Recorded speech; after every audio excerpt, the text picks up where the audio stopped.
translation. So why do I have to choose? I choose the translation because if we compare two languages, so means that we translate into source language from source language into target language. So yeah, that's the basic of learning other languages. Okay, yeah. The translation of specifically the translation of auxiliary do, does, and did. Yeah, do and does is auxiliary for simple present and did for simple past in English. But in Bahasa Indonesia, we don't have any auxiliary. Yeah. So from my explanation, maybe you will understand the translation of do, does, and did from English into Bahasa Indonesia. So, do, does, and did for the negative sentence we translate into tidak. Okay, do not, does not, did not, so they are translated into tidak. But in questions, do, does, and did, usually they are put in front of the sentences, means that they are questions. So if do, does, and did using in question, so we translate into apakah.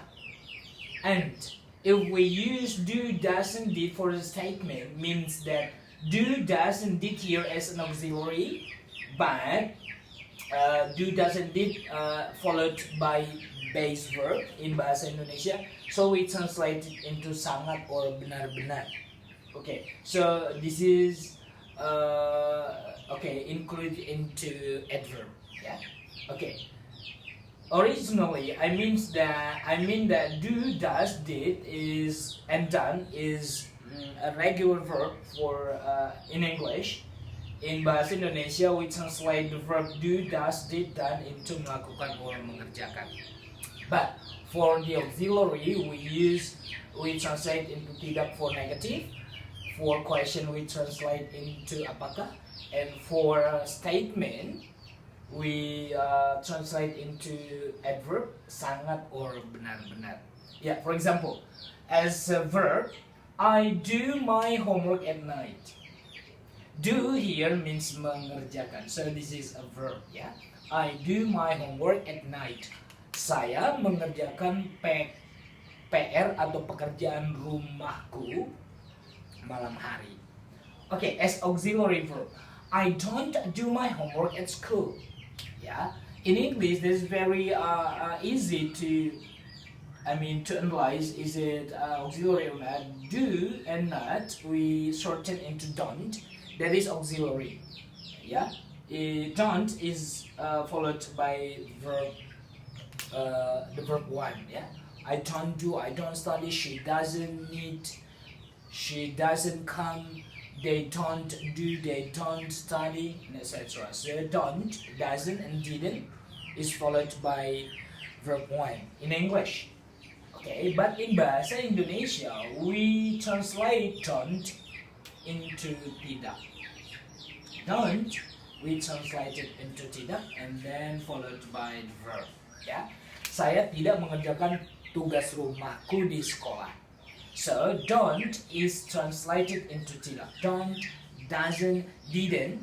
Those three auxiliary are translated into one word tidak.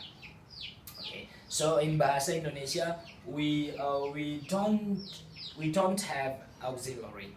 Okay. Yeah. In question, does she continue her study? As I said just now, if we find does, did, and do in front of the sentence, means that they are questions, so we translate into apakah. So, apakah dia melanjutkan pendidikannya? Apakah dia melanjutkan sekolahnya? Yeah. So, does, do, and did we translate into apakah if those three words are used in making questions. And the last, for a statement, I told you just now, if do, does, and did as an adverb to modify the verb, this is the verb, and this do, does, and did, we translate into sangat or benar-benar. For example, They do. Do here is an adverb. This is a verb, and this is an adverb. Means that to stress the verb. Yeah. In bahasa Indonesia, sungguh or benar-benar. Yeah.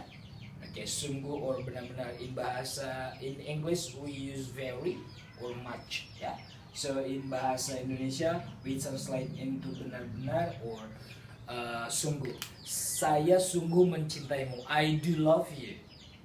Ya. Dia benar-benar mendengar kejadian itu. She did listen. She did hear the news. So do, does, did is if they are followed by verb 1. So in bahasa Indonesia we translate do, does, did into sangat or benar-benar. Alright. So I do hope my explanation will add your knowledge about bahasa Indonesia. I do hope you can use it in your daily activity in speaking with Indonesian people around you. Thank you.